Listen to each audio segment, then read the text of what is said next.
मग मी मित्रमंडळींना विचारलं, एक दोन इकडचे तिकडचे क्लासेस, ते म्हणाले पुण्याला जा पुण्याला जा. मग पुण्याला गेलो मी. पुण्याला गेलो तर मग आता पुण्याला जायचं आहे, यशाचा आनंद उत्सव साजरा करायचा आहे. तर एकटे नाही, आम्ही गाडी भरून 10-12 जणं गेलो माझ्या क्लास लावायसाठी. तर त्याच्यामध्ये मी एक आणि सर्वात वयस्कर म्हणजे 62 वर्षाचा एक आमचा मित्र, तोही माझ्यासोबत क्लास लावायला. तर त्याच्यामध्ये ते धर्माधिकारी साहेबांच्या कोणती तरी इन्स्टिट्यूट होती, तिथं मी गेलो. तिथं आम्ही सर्व 7-8 जणं बसलो त्यांच्यासमोर. ते म्हणाले काय प्रॉब्लेम आहे. म्हटलं बाबा असं असं आहे, MPSC प्रिलिम पास झालो मी.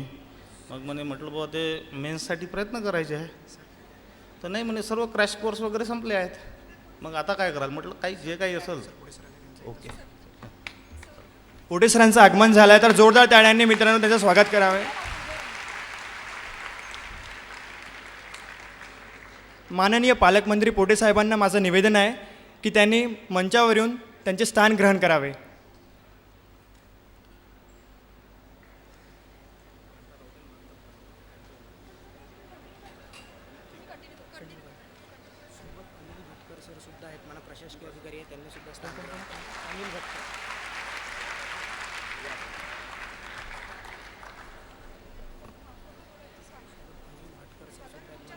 सोबत अनिल भटकर सर ही इथे आले आहे, तर मी त्यांनाही विनंती करतो की त्यांनी पण मंचावर येऊन आपले स्थान ग्रहण करावे.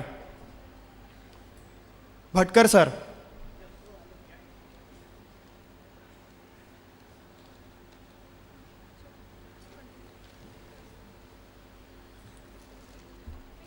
पराग सरांची स्पीच अर्धवट राहिली होती, तर मी त्यांना निवेदन करतो की त्यांनी कंटिन्यू करावे.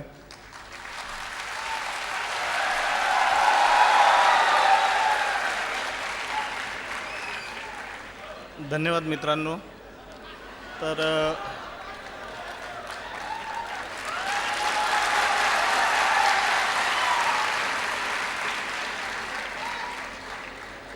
तर मग धर्माधिकारी साहेबांच्या कोणत्या तरी इन्स्टिट्यूटमध्ये आम्ही गेलो.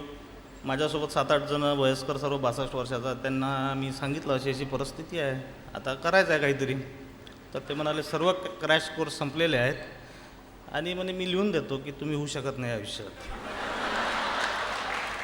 ठीक आहे. तर म्हटलं मग आता काय करू मी. तर काही नाही म्हणे, घरी जाऊन झोपा. म्हटलं ठीक आहे. मग मी रुपेश सरांना फोन केला. तर रुपेश सरांचं तेच की दादा दिल्ली जाना ही है अपने को, आणलं आहे ना. तर मग त्यानंतर काय झालं की मग रुपेश सरांनी मला जे मार्गदर्शन केलं, रोज तो माणूस, कारण की मी MPSC प्रिलिम झाल्यापासून तर MPSC सिलेक्ट होईपर्यंत एकदाही रुपेश जाधव यांचा चेहरा बघितला नाही. पहा किती उल्लेखनीय गोष्ट आहे. एकदाही रुपेश जाधवचा मी चेहरा बघितलेला नाही की बा हा माणूस कसा दिसतो, रोड झाला, लठ्ठ झाला, काय झालं, काही माहीत नाही. पण तो माणूस नित्य नियमाने दर 2 दिवसाने 1 तास अर्धा तास माझ्या फोनवर बोलायचा. तू हे कर, तुम्ही हे करा, तुम्ही ते करा, तुम्ही दादा तुम्ही असं करा, दादा तुम्ही तसं करा.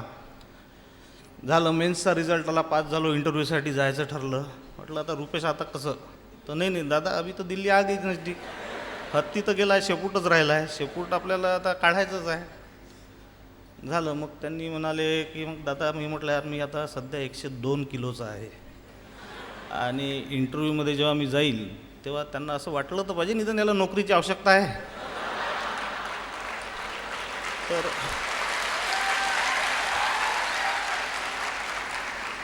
तर मग त्यावेळेस काय झालं की त्यावेळेस थोडी बहुत त्यांच्या मोटिवेशनमुळे, रुपेश सरांच्या प्रेरणेमुळे, खरोखर मला त्या माणसानं जेवढा मानसिक आधार दिला, शारीरिक नाही म्हणता येणार, फक्त मानसिकच दिला, जेवढा मानसिक आधार त्या माणसांनी मला दिला तेवढा कोणीच दिला नाही.